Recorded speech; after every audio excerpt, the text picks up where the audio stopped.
Hey guys, it's John again from Fishyaker.com. Welcome back. Again, I got my good buddy Paul Hansen here. We're going to talk about whether motorized kayaks should be eligible for kayak fishing tournaments. Fishyaker.com, the original kayak rigging video series. Hey Paul, welcome back to the show. I know this is a second time you've been on here, and we've only been doing this format now for a couple of weeks, so glad you're helping out with it. Yeah, absolutely. It's great to be back with you, John. Yeah, we were just talking to everybody just a few minutes ago about motorized kayaks. I know Paul and I both kind of got mixed feelings on it, and pros and cons, and we're just kind of going to debate through it. I know, we remember back a few years ago when Ocean Kayak came out with a torque. You had companies, like Torpedo and Bass Yaks, and people putting their own motors on them and mechanizing their kayaks themselves. And the question's been, since we started all this stuff, say 6, 7, 8 years ago, when people started putting more serious motorized systems on kayaks, whether they should be allowed in a kayak fishing tournament. So, Paul, what's your feeling on that? Well, we've seen the evolution of the kayaks used in the fishing realm, and like we saw a few years ago with the Johnson products, with the Torpedoes, and we're seeing this. I say yeah, why not? I mean, with our boats that we have with the XL, I pre-fish with the motor in, and that's great. I can hit all my areas, mark them, everything's great. And then the next day, I go and I put the flat floor mod in there, or I put the other mod in there, which gives me ample storage, and then I fish the tournament. But I don't really see an issue with having a motorized boat for these tournaments. And you've got the guys who are pedaling with native, and they're pedaling with Hobie, and so I don't see a problem with that. I mean, what's the difference? They're not using their arms, and so I don't see a problem with it. Well, I kind of have mixed feelings on it. I mean, you have your guys that kayak fish because they're fishermen. You have your guys that kayak fish because they're purist paddlers and they like to fish. This has been a debate. I've been doing the kayak fishing tournament thing now for, over 15 years. There's always been a debate. I mean, I've been in a number of tournaments over the years where there's a kayak, like a motorized kayak division. So if you show up with a kayak and you're paddling it, you're in a kayak, you're paddling it, you're in a kayak division. But if you were motorized, if there was enough motorized kayaks, you'd have a motorized division. Now, we remember when, a lot of the pedal drives first started coming out about 10 or 15 years ago, the debate then is a pedal kayak eligible to be in a kayak tournament? Or is it still a kayak? If you put a motor on it, is it still a kayak? So there's kind of that whole argument of what makes a kayak a kayak. If you put pedal drives on it, is it still a kayak? If you put a motor on it, is it still a kayak? And should they be competing against each other? My feeling on this is, now, but this being said, you and I both love our Predator XLs. We use motorized kayaks. If I'm in big open water, I prefer a motorized kayak. But a lot of the water you and I both do also is a lot of more shallow, rocky flowing water where it may not be the ideal platform for it. So it can be more problematic in some cases because you need, 2 inches of water just to get through a lot of the spots. But to me, in a perfect world, I would almost say that the motorized kayaks would have their own division if you have enough people to have a motorized division. But again, it depends on what kind of water you're fishing. If you're in big, open, deep water where there's a lot of current, a lot of wind, the motor almost gives an extra advantage to the person because they can hold their position. They can go against the current, go against the wind. A lot of things, being totally hands-free where you may not, because you're putting a lot more effort into holding your ground, especially if you're using a paddling kayak. So that's kind of my gut feeling, but I see the positive sides of it too, though. Yeah, but you're going to be able to hold your own ground with the pedal system. So if you have the motorized system, what's the big deal? What if if you and I show up for a motorized division and it's just you and I, of course I'm going to beat you, but But it shouldn't matter. We should be able to get into the main pack and field. I don't see a problem. And I think we're going to start seeing more of it happen. I mean, Torqeedo is sponsoring tournaments, and Johnson is selling more and more of the XL boats, and it's getting more popular. And guys are going, well, I can't afford a bass boat. I'm willing to spend the additional monies to do the next thing, which would be the motorized kayak. But I don't see it being a problem. If you can't hold your line, that's just the way it is. And, you know, of course, I'm always going to win the tournament regardless if I'm against you. I could be in a cooler. Well, there are usually not that many people in the tournaments that you win, though. I mean, come on. Where are you up in, like, Canada or somewhere? How does that work out for you? You got 4 people, you come to the top 4 every time.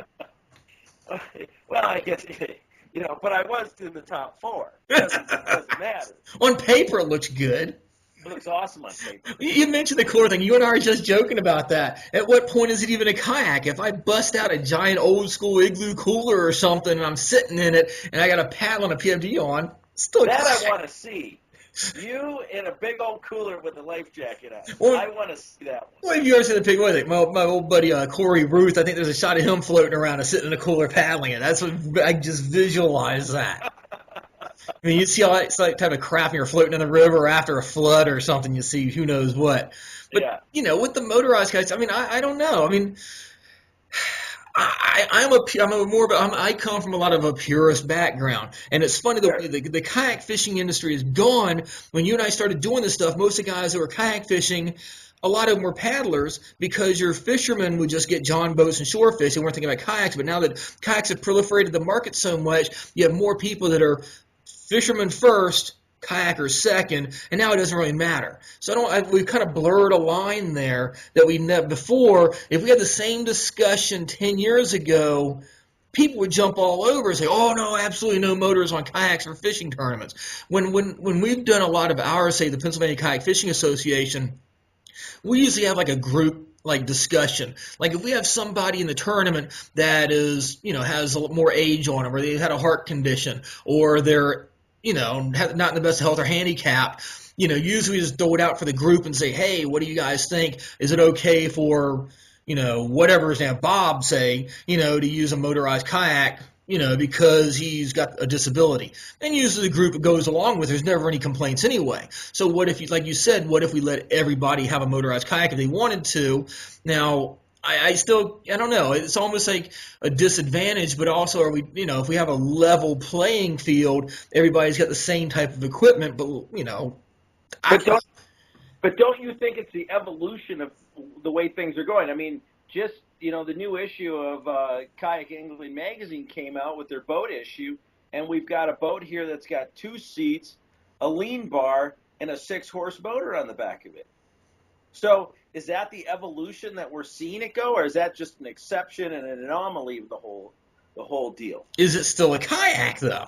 Well, yeah, exactly. But, I mean, to Kayak Angling Magazine, it's a kayak because they've got it listed in the buyer's guide. Okay, so you put a 6 horsepower on the back of a kayak, and you give you have a tournament where it's a shotgun launch. And they don't care. You can have a motorized kayak, you can have a paddle kayak, you can have a pedal kayak. Now, again, you have pedal kayaks versus pedaler powered. You're still going to have a limitation of, like, you know, 4 or 5 miles an hour pop max. Now you got a guy with a, you know, somehow he figured out how to put a 9.9 Merc on the back of a Predator, okay? And now you see them launch a shotgun start now, and you got to, you know, you know, that cat's going to be gone over the freaking horizon.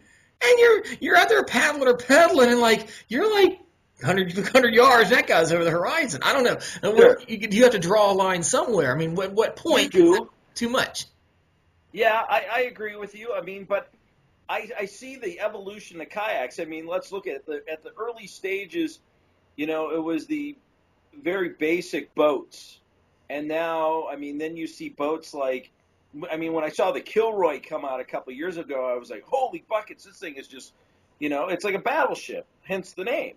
Yeah. And then you're seeing other boats, and then when Johnson came out and Old Town came out with that boat, and you see Hobie coming out with new boats, it's getting away from what the core boat was. But now I think it's the evolution of what's to come in the future. Are they getting lighter? Oh, no. Yeah. Are they When getting you're saying more that right, the stable? first question you have is, do you car top that or trailer it? That's the Yeah. first question I get now. And you can't, most of these boats, you cannot car top them anymore. So At I least think, most of the tournaments that I've run over the years, just just to kind of keep it as a level playing field, at least we've said, there may be a motorized division, but everybody else is human powered. So we don't care if it's a canoe, a kayak. I don't care if you come up with your Uncle Bubba's freaking pontoon boat or something, whatever it is, and your paddling is human powered, or if you got a freaking kick boat or something. I don't know, but that's kind of where we kind of draw the line historically. Like I yeah, said, I mean, I can see the pros and cons, and in some ways, the motorized kayak, or if you always have a motor on it and you're going to a lot of shallow water and stuff, sometimes the paddling or pedaling kayaks may have an advantage, but I don't know. I mean, where do you draw the line? Like I said, eventually you're going to have somebody get you get a guy out there that has, if you remember, the Mokais. You remember those, oh, right? I remember like Jamaica Bay, there was one guy that always came out there just to like hang out. I think if he's watching, maybe he can post up or something. What was a guy like a rocket scientist, literally, right? So the guy would show up and like just there for the social experience and hang out. Cool dude. And like everybody else would be out there paddling, but he couldn't enter because he had a motorized kayak, and he just kicked that thing in a gear and bang, he's gone like, 20 miles an hour over the horizon. sure. So I don't mean where to the evolution, how far are we going to go where the guy that goes out and buys an entry level $700 kayak is not even going to be on the same playing field as somebody with a $5,000 kayak. And then you got to figure, do you keep it at electric motor kayaks or do you let it go to combustion? Where do you draw the line with that? I don't know. I don't know. Do you say, oh, you can only enter if you have a trolling motor on the kayak? I don't know. I don't know. It leaves itself to a big old can of worms, because, like I'm not going to drive 4 states to enter in a tournament and plan on using my XL and find out there's only 3 of us and the cash money is going to be less than, is not going to even pay my expenses if I've got a chance to win. So, I'm not going to do that. So I think it's got to be open to everybody. So if you've got a paddle one, great. If you don't have a paddle one, whatever. But I don't really, I see the competition evolution going to that. It's not going to matter. I mean, when I first started off, the Hobie guys would show up and I'm like, well, geez, that kind of stinks. I mean, here I am, blah, blah, blah, blah, and trying to compete with them. And they're able to fish longer runs. They were able to, deal with holds, deal with the winds and all that, and I'm getting blown out. So, But you still didn't win. Who says this? Where's your proof? I win them Top all. Top 4. See, what are you complaining about? You're talking about all these tournaments, you come in the top 4 out of 4 guys. You go out of state, and there's 4 guys at Predators. Sorry. I don't know. That's my. I appreciate the whole concept of, but where do you draw the line? And again, don't get me wrong. I love using motorized kayaks. I've been doing it since they first started doing it, and I was rigging them with motors way back in the day. But for the tournament, now again, we're just talking for tournaments. Right. This is strictly tournaments. So we're not like saying don't put a motor on it, don't use pedal drives, whatever works for you is great. But we're just talking about, do you need a level playing field? Like I said, you got the guy that can't afford, to drop a motor on a kayak, and he's got a more entry level kayak versus, not a big motorized kayak. How about this? Like for tournaments, are we going to get to the point where we all put tank wells in our kayaks and we're actually doing weigh-ins? No. I don't know. No, and I don't think we'll see that. I mean, we're limited space on that. But okay, so at what point is your motorized kayak no longer a kayak and somebody shows up in a Ranger, a really small Ranger? That's basic. Come on. I don't know. Maybe it's I don't know. I don't. And of course, if you allow it, then what horse or what power of a trolling motor are you going to allow? With ours, they're 45-pound thrusts. Well, somebody shows up with a 60. Torpedo, I'm not unfamiliar with those motors, so I don't know what's the biggest motor they make. But like I said, someone puts a 2 horsepower Merc on the back of one, you let them in. Yeah, I don't know. I think where you and I are going to continue to, but and until the day you beat me in a tournament, then things. You wouldn't even show up to my tournament, so yeah, Great White North. I'm washing my hair that weekend. Once a year, it looks like it. Yeah. So I don't know. I mean, my thing is, I have no problem with people in motorized kayaks doing tournaments, but where do you draw the line? That's more of my debate. You got to draw the line somewhere. People are going to really push the envelope on it. We were talking a minute ago when we were in Tulsa at the Classic. Mercury's coming out with a 400 horsepower outboard. Yep. Now, and for a long time, what was it? One time what was 125 or 150 was like the limit of horsepower. They upped it and upped it. Now it's like unlimited. You're there and you got like a 250 and some cat shows up next to you with a 400 horse Merc on the back of his boat. I don't know. At what point is it? These kayaks, again, you look at some of the kayaks you're using now, do they even look like kayaks compared to what we fished out of 20 years ago? No, they don't. So are they still kayaks, and at what point are they not a kayak, and are they a miniature drift boat or, some type of float boat or, I don't know. Well, you got to draw a line. Does it have to be a length? Does it have to be the material it's made out of? Does it have to be able to be transported by one person? You're not car topping a lot of them anymore either. So again, like you said, do you have to draw a line on horsepower, draw a line on whether it's combustion or electric? I don't know. Maybe there's some new technology they're going to come out with. I don't know. Maybe they could put a freaking fan on the back of one. Is that a motor?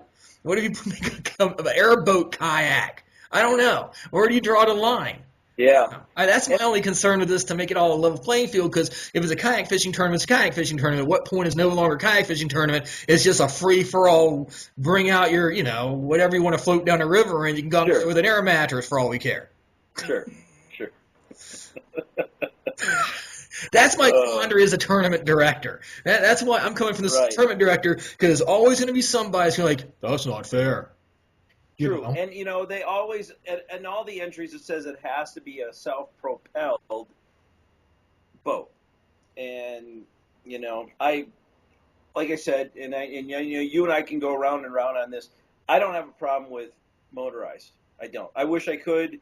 I can't. So I use it day one, pre-fish, take it out day two, then I use my 20-inch motors.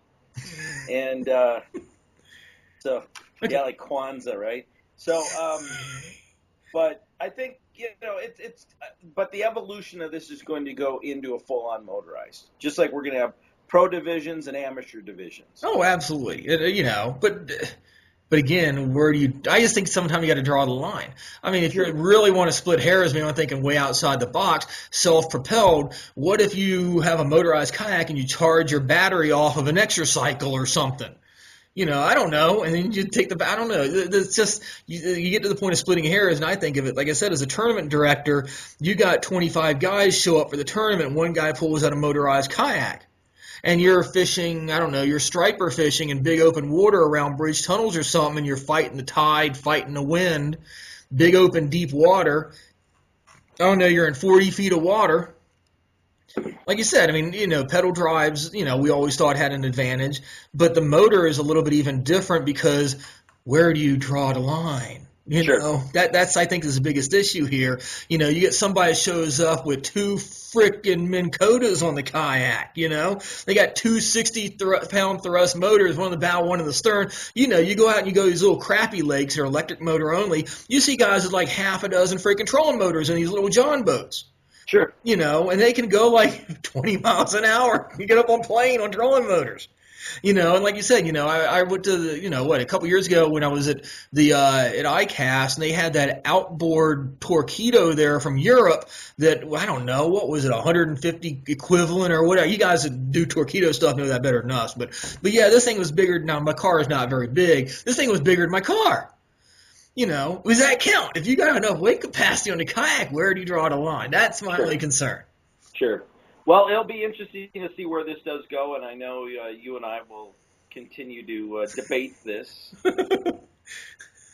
So, yeah, so I don't know. Everybody just, if you want to, chime in on Facebook, wherever you see us posted up. Go to our, the YouTube channel, post up what you think. Again, I don't think, Paul and I think we probably have a similar agreement on this, but I'm just looking at it logistically from a tournament point of view, because no matter what you do, if you've ever done tournaments, you're not going to make everybody happy.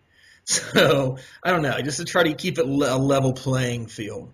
So, what closing comments you got on it, Paul? No matter what you do, whether you're for or against, just get out and do it. Get out and be part of the scene.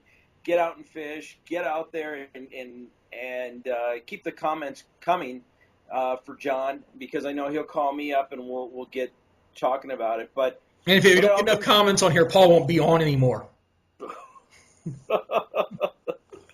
That's good. You're not paying me enough. All right. Well, thanks, Paul, for coming on again. Everybody, please comment, like us on YouTube, like us on Facebook, subscribe, comment, catch us on the water, enter tournaments at Paul's in so you can beat them, and, take your motorized kayaks up and compete against them too. So, anyway, thanks, Paul. We'll catch you soon. Everybody, as always, please subscribe to us on YouTube, like us on Facebook, and we'll catch you on the water. See you, John. See ya.